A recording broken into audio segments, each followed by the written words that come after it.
สบายดีพ่อแม่พี่น้องปองปายสบายดีพ่อแม่พี่น้องทางคนไทยหรือว่าทางฝั่งลาวพุ่นฮักทุกคนเนาะมื้อนี้มาพบกันอีกเทื่อนึงเนาะพี่น้องกันกับช่อง YouTube สุขที่บ้านเฮาพี่น้องมื้อนี้จะพาพี่น้องมาเบิ่งหมู่บ้านแห่งหนึ่งเนาะชื่อว่าหมู่บ้านปากถาหมู่บ้านปากถาเมืองโพนทองแขวงหลวงพระบางเนาะพี่น้องเนาะมันเป็นหมู่บ้านที่อยู่ห่างไกลโซกลีกหลายเนาะพี่น้องเนาะส่วนว่าจะเป็นจะได้กลับไปเบิ่งนํกันเลยพี่น้องอันนี้เป็นอยู่ในหมู่บ้านเลยเนาะเขาขี่รถจักรมาเนาะขี่รถจักรมาประมาณ3 ชั่วโมงมาแต่เช้าๆเนาะพี่น้องเนาะอันนี้เป็นเฮือนสานบ้านสองของเขาเจ้าตรงงัวตัวควายบ้าหลายๆเนาะไม่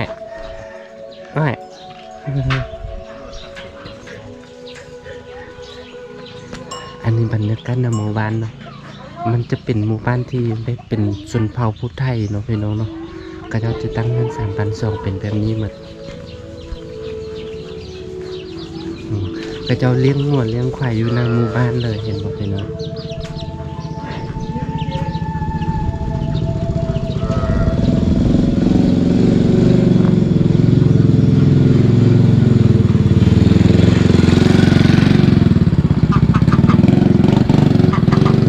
ขออนุญาตถ่ายคลิปเด้อ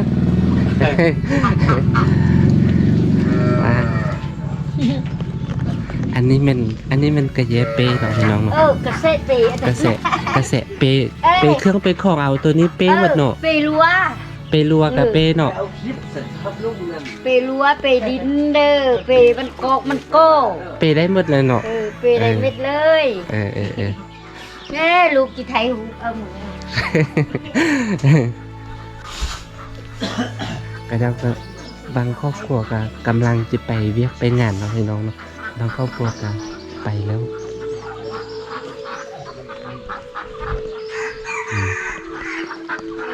บอกว่าจากคือกันเนาะเขาเจ้าเลี้ยงหัวอยู่ในหมู่บ้านเลยเนาะเปื้อนบ่ก็ขัดอยู่เนาะเปื้อนหลาย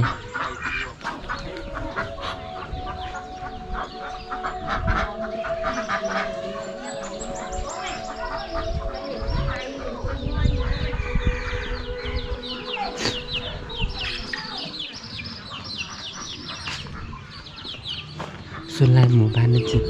จะเป็นแบบนี้หมดเลยทุกหลังคาเหือนเนาะเขาเจ้าจะตั้งเหือนแบบนี้เลยเนาะพี่น้อง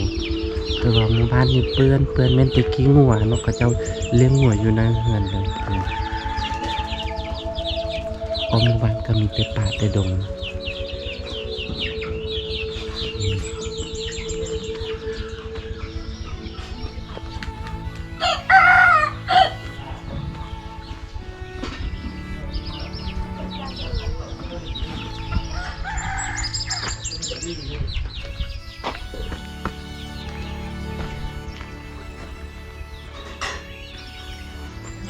กำลังข้าเจ้ากำลังกินข้าวเช้าบรรยากาศในหมู่บ้านกำลังมีต้นนกฮ้องแต่เช้าซะแล้วพี่น้องเนาะ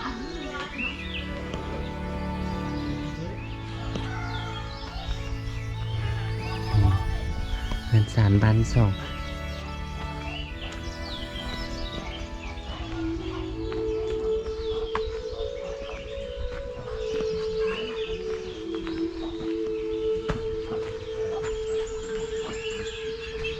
ถ้าเป็นกำลัง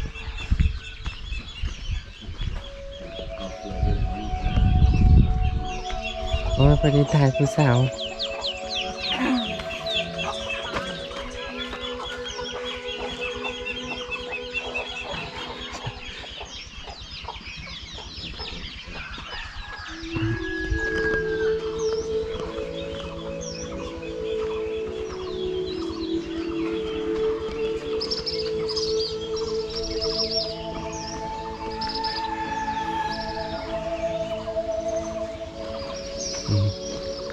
ก็จะเลี้ยงตัวงัวบักไล่ๆเนาะเรา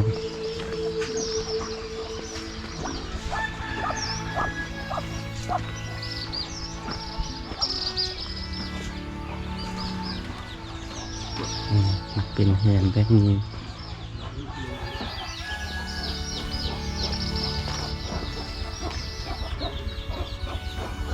มีต้นเผาปักหลายๆพี่น้อง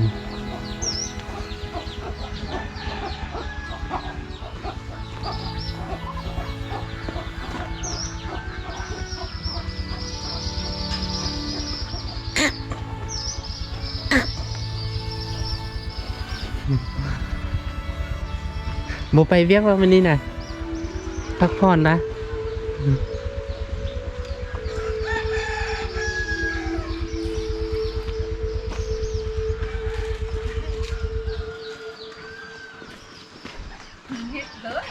มาเฮ็ดอันเดอร์ถ่ายเล่นๆซื่อ cái đó thái là con thì muốn đấy ต้องกระเบิงนะ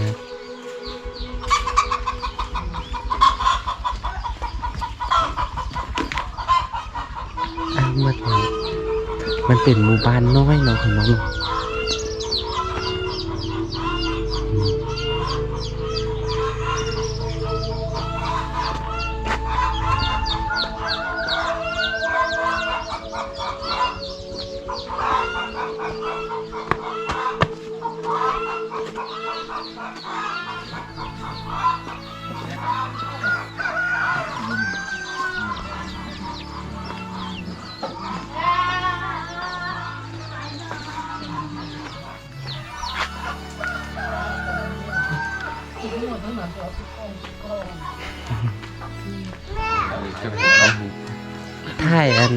ถ่ายคลิป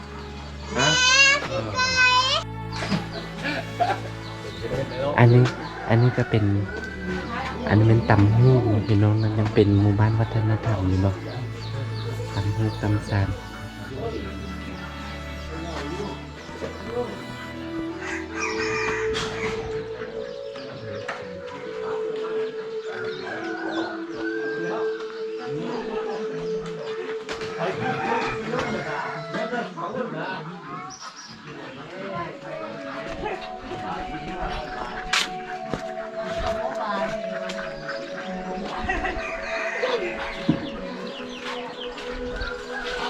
เห็นตัวงัวแท้ดอกตัวงัวความหลาย ตัวงัวลายตัวงัวเอเนาะตัวงัวเนาะ งัวความสบายดี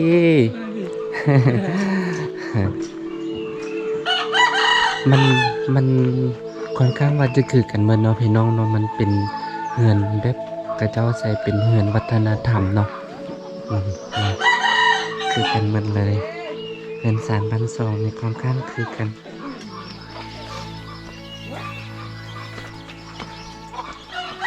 สบายดีโซน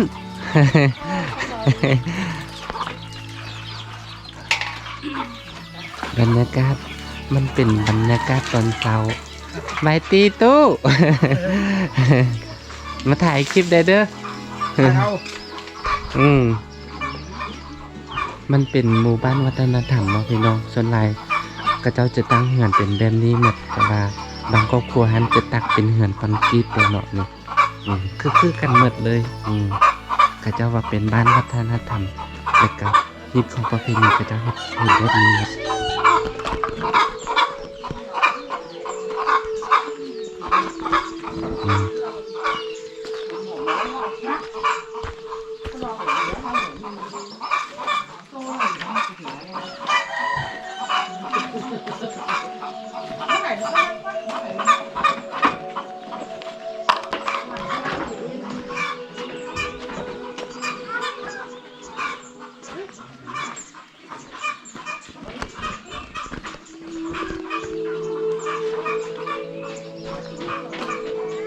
แต่ว่าเงินสามบ้านสองนี่เขาเห็นแบบนี้หมดเลยเกิดตัวอย่างตัวนี้เนาะพี่น้องก็จะเห็นเกินเทิงปลูกผักอยู่ถึงเป็นลานผักเนาะก็จะมาเห็นแบบนี้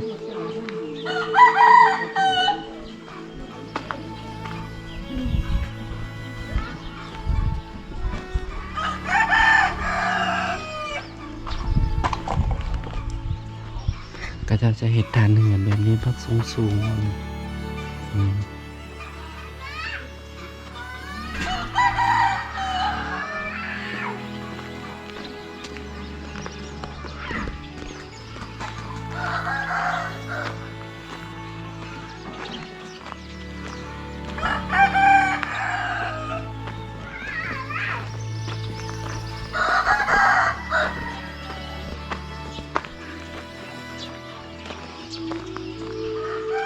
เป็นเฮือน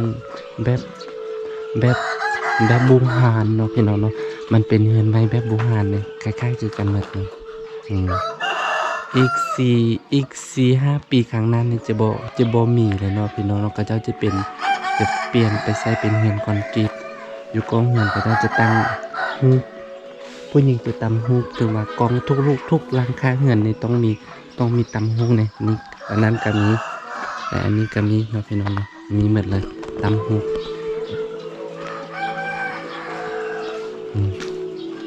อีก 4-5 ปีข้างหน้าหรือว่า 6 ปีจะบ่มีแล้วเงินแบบนี้น่าจะหาเบิกได้ยากหลาย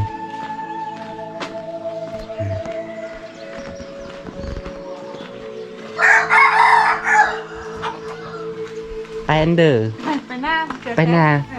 ไปแต่เช้ากระดอก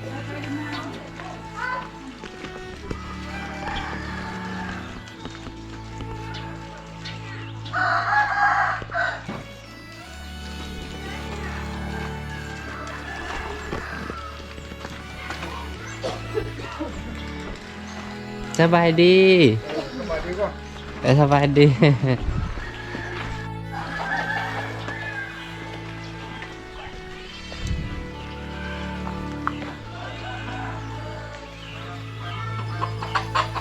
มันจะเว่าไปเหมือนแบบนี้ก็ขัดเนาะพี่น้องห้าเบิ่งในย่างอีหลีส่วนอยู่เมืองคนท้องจะส่วนหลายจะเป็นหมู่บ้านแบบนี้หมดเนาะพี่น้องเนาะส่วนวันลุงพอบางอยู่ตัวเมืองอื่นนี่จะต่างจากแบบนี้หลายเนาะอันนี้จะคือแบบนี้หมดเลย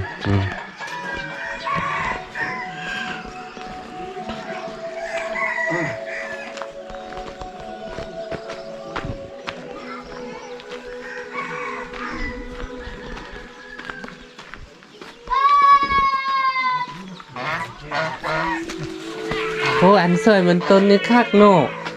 แม่โถเห็นแป้มมาเนาะมาทาปักทาหยังของคักเฮ็ดเอาเองว่ะ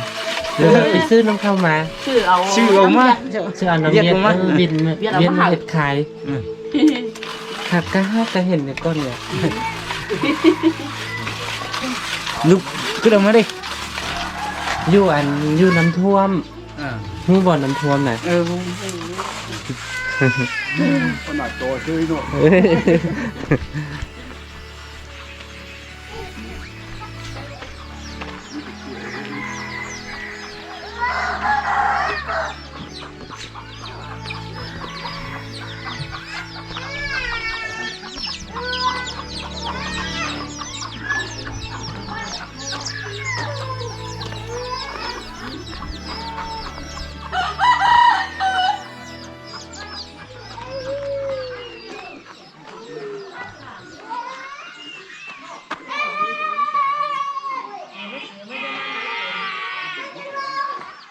ก็ขอจบคลิปนี้เท่านี้เนาะพี่น้องเนาะอย่าลืม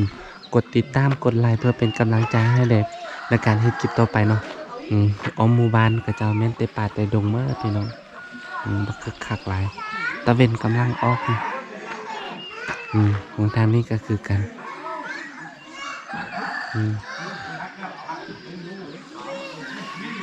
ขอบใจหลายๆพี่น้องขอบใจ